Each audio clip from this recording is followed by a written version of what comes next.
Today, we need to give justice to the unforgiving woman, okay? Because she gets a bad rep. And, I'm here to speak on behalf of the unforgiving woman society because I am one of them. It matters to be an unforgiving woman because it appears, based on what I've observed in society, that unforgiving women tend to lead longer and happier lives. Why is that? You might ask. Isn't that bitter to be unforgiving? Isn't that harboring negative energy? Haven't you heard of forgiveness is freedom? I can acknowledge all of those counter ideas. And whilst I agree that all of that is true, I still stand firmly on the belief that men don't deserve to be forgiven just because they want forgiveness. I truly believe that men should earn their forgiveness and men need to prove how sorry they are. But this conversation is specifically about situations where you are in relationships with men that you're dating or talking to. Men who have opened up a flirty window with you. I'm not saying you should go into the workplace and be unforgiving to your colleagues. I'm not saying that anytime your friend upsets you, you should be unforgiving and drag it out. That's not what I'm saying. What I'm saying is, if a man disappoints you and you're not happy with how he's handled it, you have every right to not accept the first apology that comes in. And whilst that might seem controversial at face value, it really isn't, because I think the problem a lot of women have is they're too nice. And whilst being the nice girl feels like life is sweet and innocent and you're following the teachings that were bestowed upon you in church, especially if you're a Christian, being the nice girl, being the forgiving girl, being the easygoing girl who gives everyone a second chance, just like Jesus did. That shit 9 times out of 10 bites you in the foot when you're dealing with men. And I do have concerns about how religious dogma can interfere with our own ability to recognize reality for what it truly is, as opposed to looking at things through the lens of what would Christ do. I mean, do you know what Christ would do? I feel like, Christ has been marketed to us as this ever forgiving being who never displayed anger. But if you've actually paid attention to the more nuanced stories about Jesus Christ was out here flipping tables, okay? I remember one story of when he visited the temples and he saw that people were selling things, and it came across to him like people were disrespecting the true meaning of honoring a religious space. And in his anger and disappointment, he flipped a table. That's the version of Jesus that I prefer to remember. And that's the version of Jesus that I like to refer to when I am making decisions through a religious influence. I'm not a religious person. I say I'm not a religious person, but I very strongly believe that God has a plan for my life. And if anything, my religious background, that doesn't go that far, it's not that deep. Like I didn't sing in the church. I didn't go to a Pentecostal church. Like I was born and raised Christian, but the religious background that I have chosen to form for myself, that on the surface, I guess you'd call it Christian, but I am of a belief that God has a plan for my life. No weapon formed against me shall prosper. No weapons have prospered. They've tried, but it hasn't prospered, babe. Still here. Wig is different. Skin is looking good. Period. And I believe that God supports my anger. Like, if I'm angry about something, especially if I'm angry about how I was treated, it's because I love myself so much that I am disappointed that I would even encounter such situation. And God supports my anger, and God gives me the strength to retaliate. And even if I'm not retaliating, God gives me the strength to walk away and be detached. So I think we can all use religion to support our beliefs. Whether you're a nice girl and you use religious dogma to reinforce that, whether you're I wouldn't describe myself as a nice girl, even though I'm a nice person. I think when we use the phrase nice girl refers to the person who is more in the realm of pushover. And I just think that a lot of religious script just forces women into the box of pushover. And I just think that men benefit more from that than women do. For me, like I said, like, listen, I have a God that believes in avenging. I have a God that believes in carry yourself like the jewel of God's ear. Okay, so with that being said, I'm not gonna allow anybody to make me feel like I'm not good enough or that I'm not worthy just because I've put them on a pedestal. So when it comes to the conversation of being too forgiving and too nice and, yeah, let's call it what it is, being a pushover, I think sometimes what happens is we decide to call ourselves the nice girl and we cling on to the description of, yeah, I'm a really forgiving person, so that you won't have to do any work on yourself to learn how to advocate better for yourself.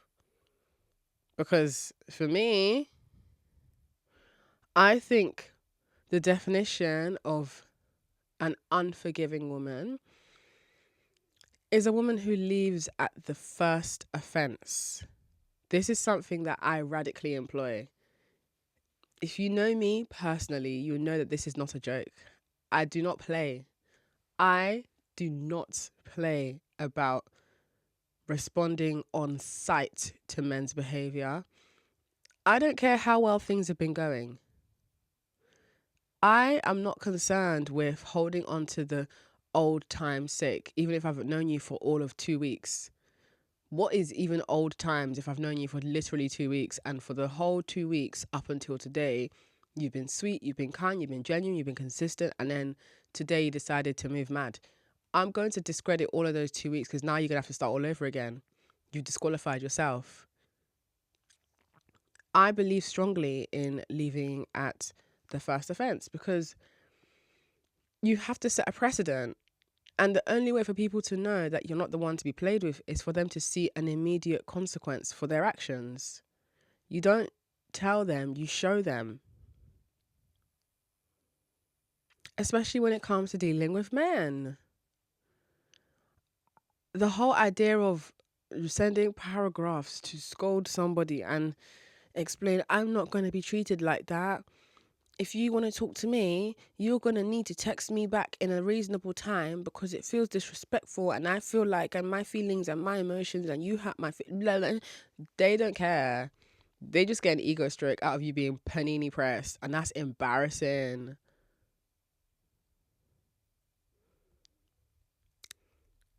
The most recent instance of me leaving at the first offense, I've spoken about this over the course of time on this podcast as of the last few episodes here and there. And when I bring it up, I'm not bringing it up because, oh, I'm still pressed about it and I just haven't gotten over it. I'm bringing it up because it relates to what we're talking about.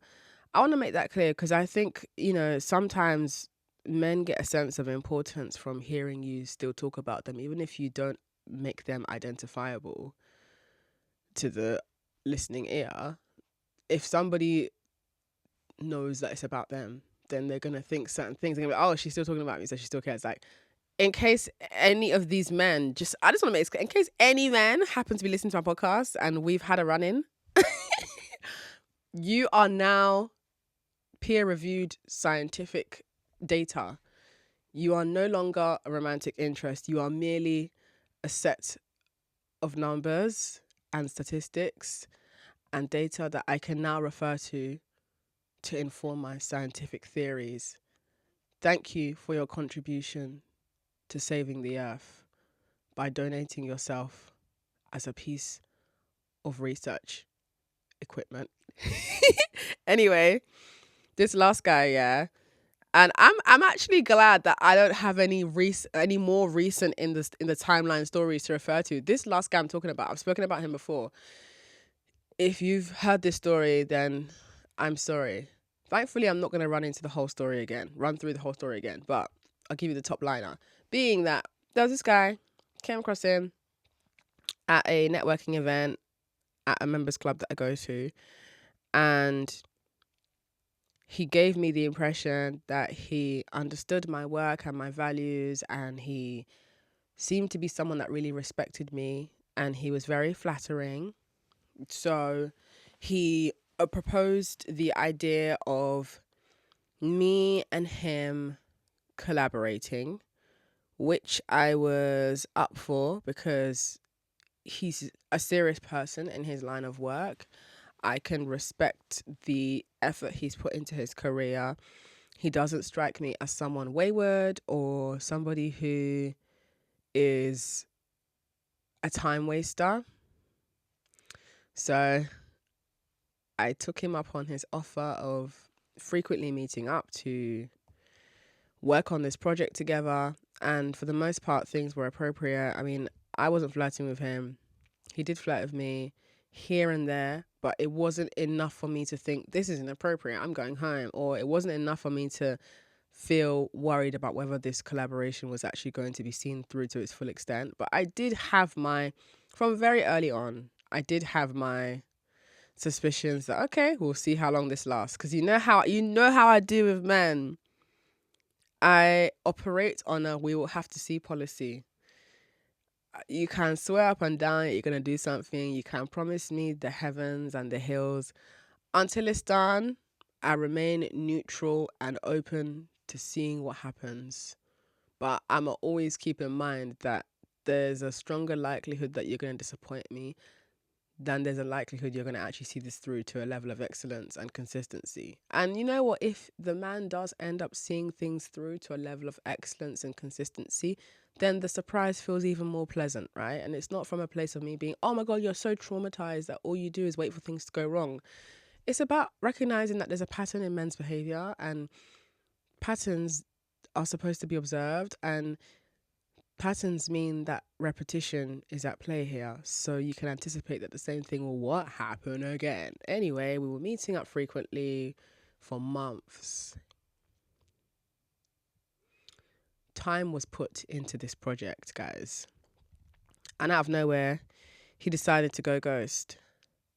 The thing is, up until the moment he went ghost, he was never ever disrespectful. Never. If anything, there was one time when he really pissed me off. And now that he's ghosted, I now feel pissed off. So like I'm actually annoyed at the thing that I put to the side after he apologized. But basically, there was one time me and him were in conversation in person, and for the sake of what we were collaborating on, I was giving him insight into my ideas, my frame of thought, how I've approached the way that I do things as a woman. And so I was telling him that for me to consider partnering with a man, whether that's marriage or just long-term partnership, he would be completely financially taking care of me. Properties will be in my name. I will be living a very relaxed, easy, pleasant lifestyle. And he essentially said to me that no man's going to do that. And his stance was that if a man is doing that, then he's being fleeced. And he said to me that, because he has a son, and he said to me that if his son was treating a woman in the way that I described that I would like to be treated by someone who I'm married to, that he would tell his son that he's being fleeced. The word fleeced is an English slang term that means you're being taken advantage of, i.e. you're being whatever. What happens to a man who comes across a gold digger? Like, I don't know, he's being gold dug. And why he used the fleeced comment is because I referenced a woman who I came across a while ago who is married. She's in her 40s and her husband is like 20 something years older than her. They're both black. He's a successful black businessman, and the property that they live in is in her name. They have 2 or 3 teenage daughters, and if and when he dies, everything is going in her name. And he heard that story in reference to me saying that that's the kind of lifestyle I see myself embarking upon if I'm going to be marrying a man. And that's when he said, oh, but that man is being fleeced. And I was like, I felt really offended by that. Partially offended that how dare you hear a black woman, because he's black too, this young man who was telling me that he's going to be fleeced. How dare you say to a black woman that that's impossible and that's not going to happen when she's telling you exactly what she's going to marry herself into? And you know what? It's not personal, okay? Like, people can only think as far as their own limitations will allow them. And I don't believe in discussing your goals with men, especially when it comes to relationship goals. If that's not the type of man that you're going to date, don't bother discussing it with him. The only reason why I discussed it with him was because I don't see him as someone that I'm going to date. So what we were working on required me to share some of my own personal background and insight to just inject some of that inspo into what we were making. But it's a huge turn off for me when I'm discussing the lifestyle that I know I'm going to have whenever I decide I'm ready to be married, and a man comes out of nowhere to be like, that sounds unrealistic. It's unrealistic to you because you can't afford it. That's it. It's unrealistic to you as a man because you have never envisioned yourself being in a position where you would even be able to make enough money to not only take care of yourself at the level of lifestyle you desire, but to also take care of a woman and still be seen as a man. And that really pissed me off. So what happened was, while he was barking about how, oh, that's not going to happen, being fleeced, I just sort of was quiet because I like to let men talk. I don't believe in arguing with men about my standards. I want to see how far you go with your disagreement. Just keep talking. So I let him finish talking, and he probably had the impression that I'm conceding because I haven't countered his argument. And then the following day, when I got home, I sent him a message. I think maybe it was a voice note. Maybe I sent him a voice note to express to him that I felt very disgusted and disappointed in that conversation we had yesterday. And it's made me rethink whether you are the right person for me to be collaborating with on this project, because to me that came across very violent, that a black man would be adamantly disagreeing with a black woman about her essentially saying that she envisions a life where she'll be taken care of financially by the man who loves her. And he called me immediately after listening to the voice note, and we had a conversation, and he apologized and he conceded, but it just felt a bit like, I'm not annoyed that he changed his mind very quickly upon hearing my disappointed voice note, but it's like, I don't know. I don't trust that. I don't trust that you've now decided to agree with me just because I said that I don't like the way that you said things, and it's made me rethink whether you're the right person to collaborate with. Because the reality is, like, that tells me then that if he was so quick to change his mind upon me saying that I don't like that a day after we had that conversation that made me feel disappointed in the first place, then that tells me that his response to me sharing the standards that I live by saying, oh, we're being fleeced, that tells me then that his response was reactive. And I don't want to do anything with a reactive man. That was a huge turn-off for me, especially because I'm not somebody who I say I'm not someone who likes to discuss my standards. Meanwhile, I've got a whole podcast dedicated to discussing my standards. But what I'm saying is, when I meet men, first of all, I don't even answer the question of what do you bring to the table. Because, first of all, a man who asks a woman, what do you bring to the table, is a man who's broke. And I don't discuss my standards with people who can't afford to meet them. So that's normally how I avoid being in that position where I'm explaining myself to men. So on the rare occasion that I find myself explaining my standards to men, it feels very weird because as a man, you're supposed to be like, yes, of course you should expect that treatment. You're a goddess, you're a queen. Or even if you don't want to use any honorifics, you're supposed to agree with a woman who says she wants to be taken care of. I think women deserve to be taken care of. Very weird. So once he said that, even though he apologized, something is now ajar, the way I saw him is now a bit different. So at that point, he doesn't know that he was on what I like to call thin ice, yeah? Because he didn't actually do anything necessarily wrong to me. He just said the wrong thing that changed the way that I saw him, and that wasn't working in his favor. So once he decided to disappear on me, after months of us collaborating and spending time on this project, the thin air disappearance was enough for me to be like, right, you're done. I'm not saying anything to you. I'm not, because to me, that's an example of what I would call the unforgiving woman. I don't see why I should give any more of my time to someone who feels comfortable with doing that. And I'm not rehashing this because I'm still bitter about it and I'm still hurt. It's like, no, I'm bringing it up because it's a recent example of how you can put the unforgiving woman, in air quotes, into reality, where it's not every time you need to be explaining to men what they did wrong. Men usually know what they're doing wrong. They just don't care that there's going to be a consequence because it's about how they value you.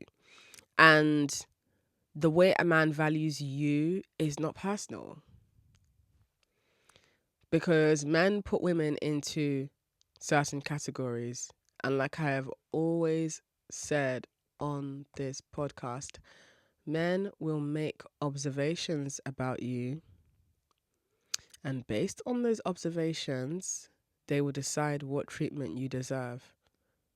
And that usually is weighed up on how they think you're likely to react to certain situations. So I know that the guy disappeared because he probably thought, oh man, she's not going to sleep with me.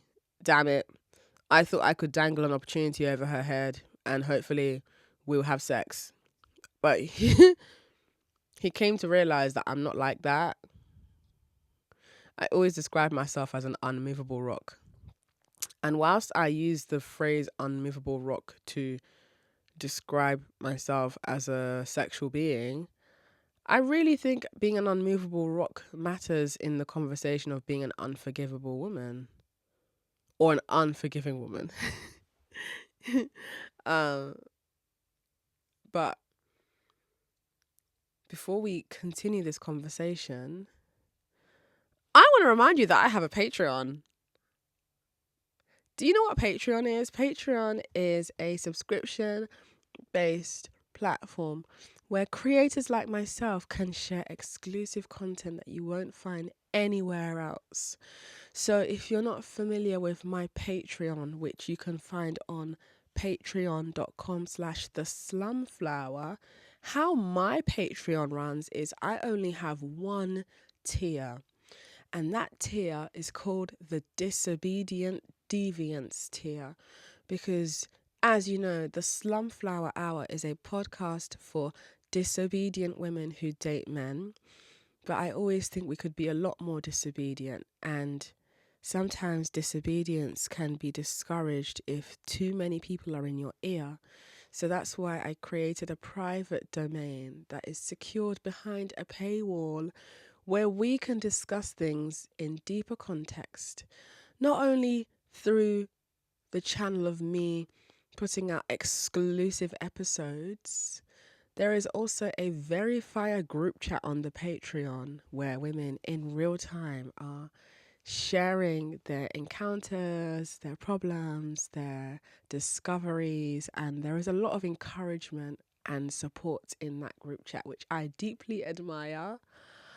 On patreon.com/the Slumflower, I also share about the dominatrix events that I go to for those who might be curious about starting out or just going to an event in London where you can quite literally dip your toe into something new. Wink, nudge, no pun intended.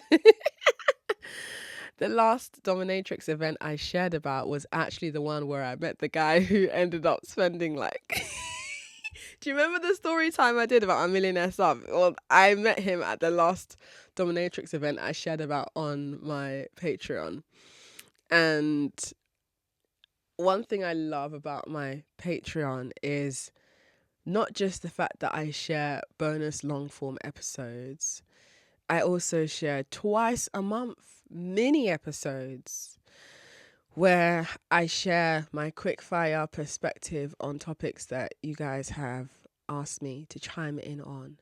You can also vote for what the next podcast episode will be.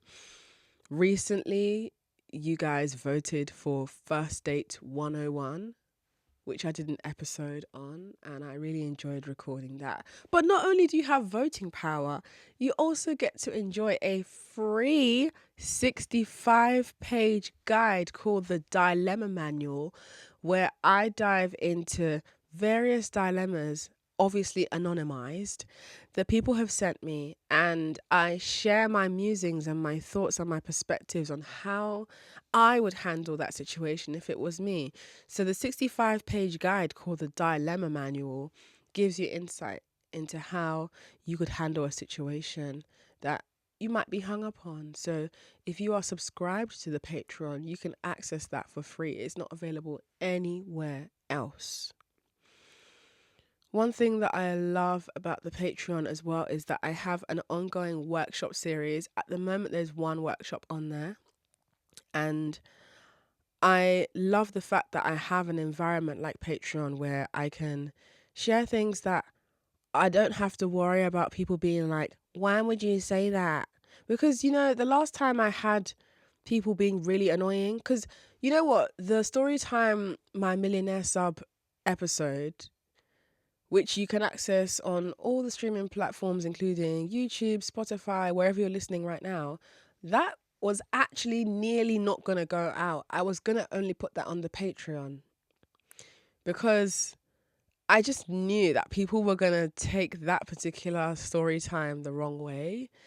Not everyone took it the wrong way, but the people who have no understanding of what a dominatrix is, or people who are very uncomfortable about hearing Black women speak up for what they want and actually get what they want, those people tend to have visceral reactions to podcast episodes like that.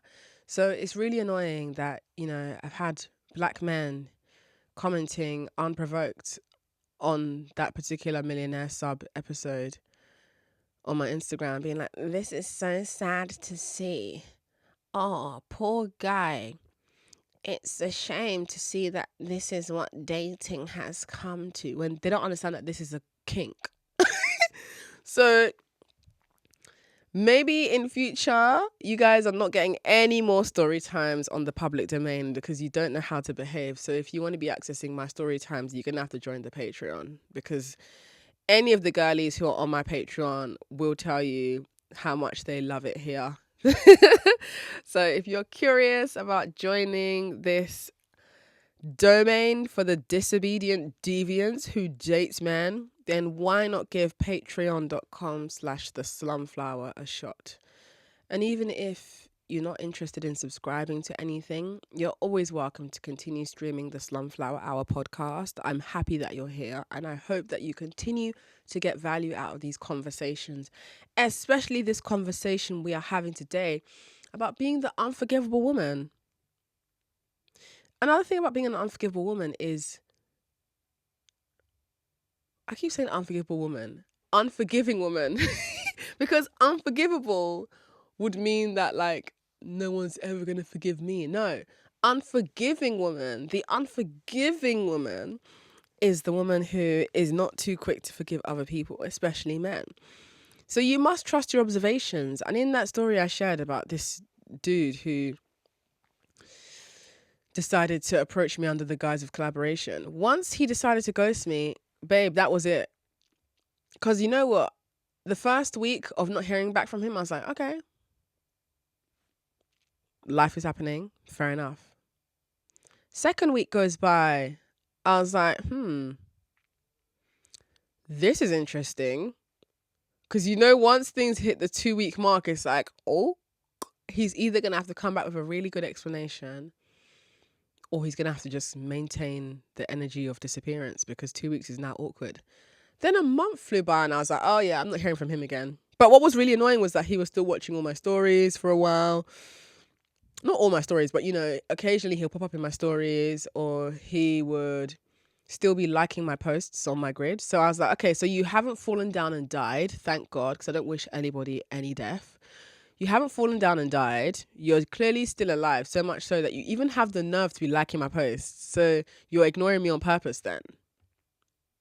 Because you know what? If I'm going to ignore someone and avoid them, yeah, I'm going to do it properly, meaning I won't interact with you anywhere online. If anything, out of respect, out of the little respect I have left for you, I will just mute you so that I won't even accidentally open your story or give you the impression by accidentally interacting with something that you've posted that I'm deliberately ignoring you. But this guy was brazen.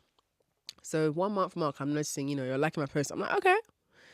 3 months. I'm like, okay, well, this is interesting. So we'll have to see what happens now. Then, of course, like clockwork, which if you've heard this story already before, I'm so sorry. But like clockwork, he came back on my birthday with a very measly week. Oh my God, I've never seen a man sound so weak. Like, what I mean when I describe weak men is men who are not noble in how they take ownership of a decision they've made. So his weak response was an excuse that he made. And in his response to me, that was months late. By the way, this was in the form of 30-second voice notes that he sent me on my birthday, he was hoping that he could use the birthday high to appeal to my guilt a little bit. Hell the fuck no. Anyway, he never actually acknowledged the projects we were working on. So that tells me that he doesn't want to work together anymore, but he's just trying to save face because he doesn't want to be the bad guy.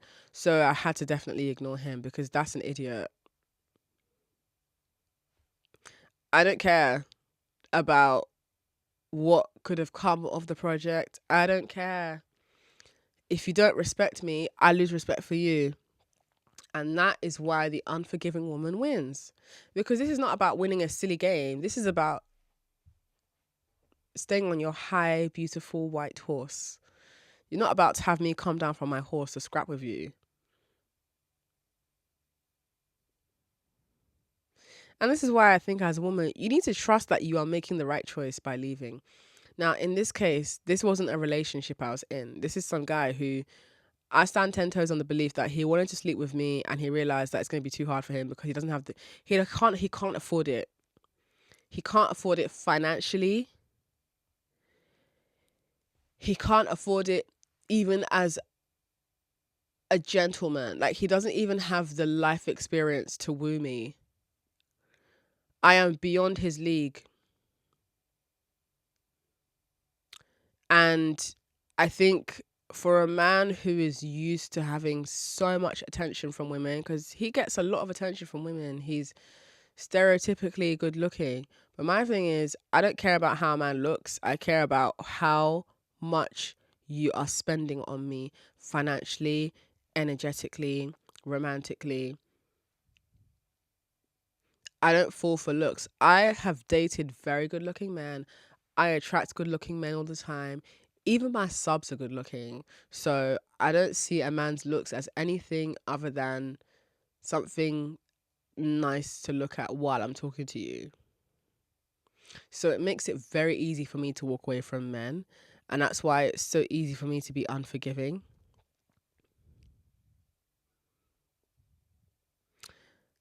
Like I said, you must trust your choice in leaving. Because if you're too much of a nice girl, these guys don't see you as, oh, she's virtuous and she's kind. I'm going to give her the kindness that she puts out into the world. They see you as a pushover.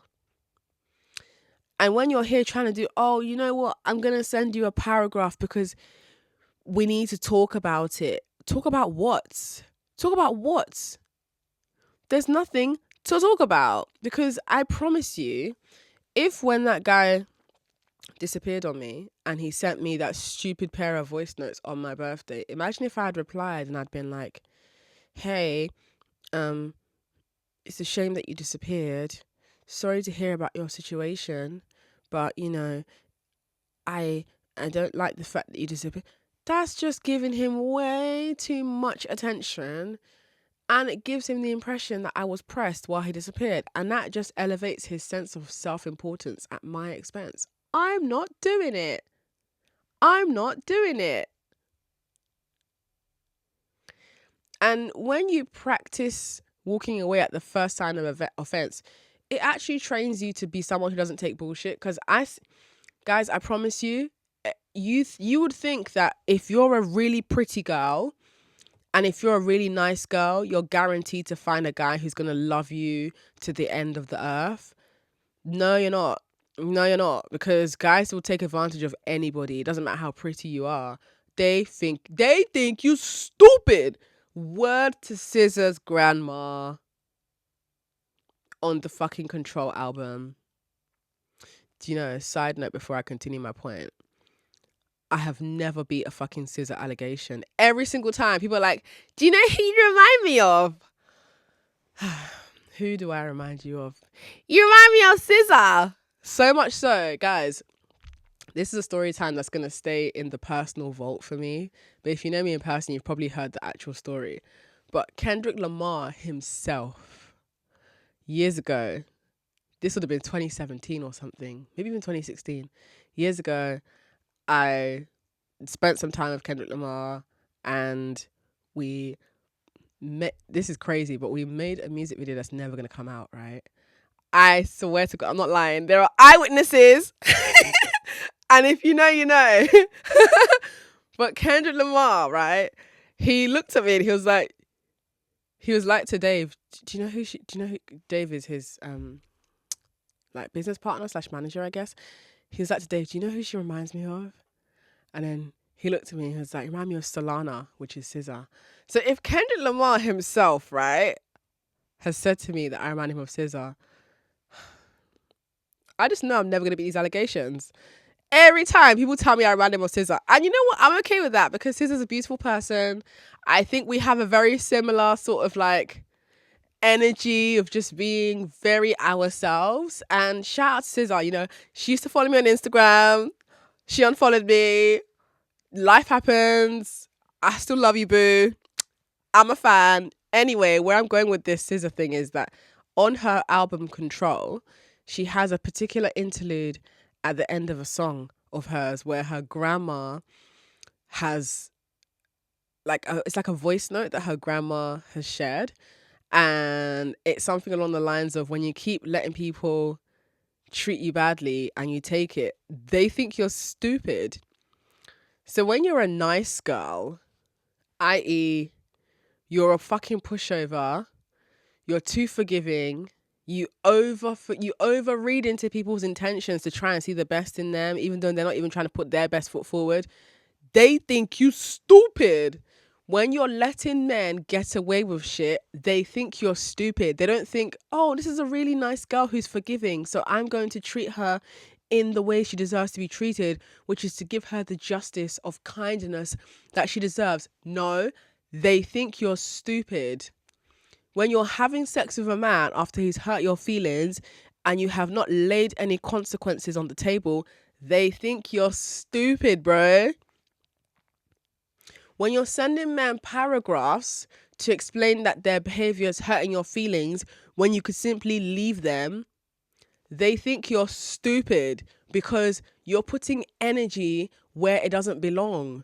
They're looking at you like, you could just leave, right? Because, once a man stops finding you attractive, what does he do? He leaves. If a man values a woman being skinny or slim, and for whatever reason, the woman he's partnered with gains weight. We see this happen all the time. Ask any woman who's had a kid with the wrong man. She would tell you about how that man fucking ruined her self-esteem because she had a child, she gained weight, caught a couple stretch marks along the way. Nothing wrong with any of that. But the man is like, oh, I'm not attracted to you anymore because you gained weight. So men feel no way about moving on to something else that entices them when they stop being attracted to you. They're not going to sit there and send you paragraphs about how you need to lose weight and give you resources on what diet they want you to fucking put yourself through. They will just start cheating. When you're going back and forth with a man, talking about you need to change, they think you're stupid. They think you're stupid. The worst one, this one I hate the most, when you are crying to a man about how badly he's treating you. They think you're stupid, guys. They're not going to be like, oh my God, the beautiful princess is crying. What have I done? I've hurt her. I cannot forgive myself for hurting her. Baby, this is not Bridgerton. If you are busy crying to a man about how he's treating you, he thinks you're stupid. Do you know in Nigerian slang, we call it mumu? They think you're a mumu. Especially if it's a Nigerian man you're doing this with. They think you're a mumu, idiot. They think you're stupid. Guys. I would rather lose all of my hair than for a man to believe that I'm stupid. Because at least the hair will grow back. But will my ego recover? To be continued. Bro, all this hanging around hoping that things will change because you don't know how to walk away. Because you tell yourself, I'm a really forgiving person. As a Christian, I believe in second chances. Okay, babe. Well, that's why your life looks the way it is, because you don't have any boundaries, bro.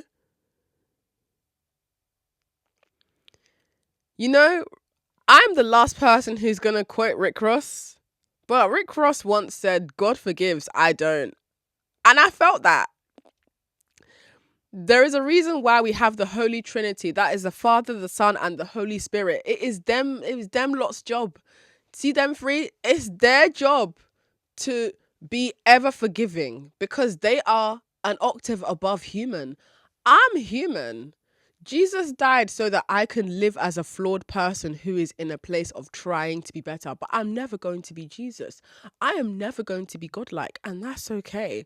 So I stand firm in my right to be unforgiving towards men, because the reality is, if men don't put themselves in a position to lose me, then there will never be an issue of me being unforgiving towards them, because there's nothing that needs to be forgiven. If you behave well, there will not have to be any consequences that you have to face. So the issue isn't about whether you are forgiving or unforgiving. The issue is about men putting themselves in a position to lose you in the first place. And I think a lot of women just have displaced priorities, scared of being alone, insecure. Oh my God. Once a man finds you insecure, do you know what I've learned from experience and from witnessing other people's situations happen around me? When a man is starting to find you insecure, he'll make a joke about you being insecure. Like, he'll jokingly tell you that he finds you insecure. Try. Guys, even as a joke, a man should not describe you as insecure. There are certain jokes that men will not make about you if the joke doesn't have any truth to it. It's like, if you are a woman who has really small feet, he's not going to call you Bigfoot, is he? Like, he's going to probably make a joke about how you're a dinosaur because you got really tiny feet and you... Do you know what I mean? Like, there's certain jokes people will not make because it doesn't pertain to your reality. But if a man jokingly hints at you being insecure, I promise you, babe, he's trying to send you a distress signal. He's trying to... Fire, fire, fire, fire. He's trying to let you know. He's trying to tell you.